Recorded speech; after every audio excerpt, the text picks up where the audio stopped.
നമസ്കാരം. ഏവർക്കും info media കേരളത്തിലേക്ക് സ്വാഗതം. കേരളത്തിലെ തൊഴിലുറപ്പ് തൊഴിലാളികൾക്ക് വലിയ ആശങ്കയുണ്ടാക്കുന്ന ഒരു വാർത്തയാണ് ഇപ്പോൾ പുറത്തുവരുന്നത്. മാർച്ച് 31 വരെ കേരളത്തിലെ തൊഴിലുറപ്പ് തൊഴിലാളികൾക്ക് കേന്ദ്ര സർക്കാർ നൽകാനുള്ളത് 10,010 കോടി രൂപയാണെന്ന് റിപ്പോർട്ട്. ഈ കുടിശ്ശിക കാരണം സംസ്ഥാനത്ത് നിരവധി പദ്ധതികൾക്കും തൊഴിലാളികൾക്കും വലിയ ബാധ്യതയാണ് നേരിടേണ്ടി വരുന്നത്. 2025-26 സാമ്പത്തിക വർഷത്തിൽ 16 ലക്ഷം കുടുംബങ്ങൾക്കാണ് തൊഴിലുറപ്പ് പദ്ധതിയിൽ ജോലി ലഭിച്ചത്. എന്നാൽ ഇവർക്കുള്ള കൂലി ഉൾപ്പെടെയുള്ള പല തുകയും ഇതുവരെ നൽകാത്തതാണ് പ്രധാന പ്രശ്നം.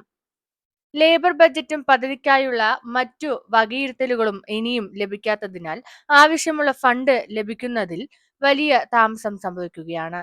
രാജ്യത്ത് ഏകദേശം 30,000 കോടി രൂപയുടെ കുടിശ്ശിക തൊഴിലുറപ്പ് തൊഴിലാളികൾക്ക് നൽകാനുണ്ടെന്നാണ് റിപ്പോർട്ട് സൂചിപ്പിക്കുന്നത്.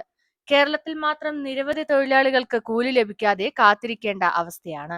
കേരളത്തിൽ തൊഴിലുറപ്പ് പദ്ധതിയുമായി ബന്ധപ്പെട്ട വിവിധ വികസന പ്രവർത്തനങ്ങളും ഇതുമൂലം ബാധിക്കപ്പെട്ടിട്ടുണ്ട്. കൂടാതെ സംസ്ഥാനത്ത് 100 ദിവസത്തെ തൊഴിലുറപ്പ് ജോലി ഉറപ്പാക്കാനുള്ള പദ്ധതികൾ പോലും പലയിടങ്ങളിലും തടസ്സപ്പെടുന്ന സാഹചര്യമുണ്ട്.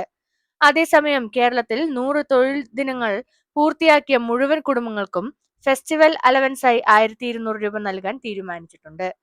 നഗര തൊഴിലുറപ്പ് പദ്ധതിയിലും പുതിയ പ്രഖ്യാപനങ്ങൾ വന്നിട്ടുണ്ട്.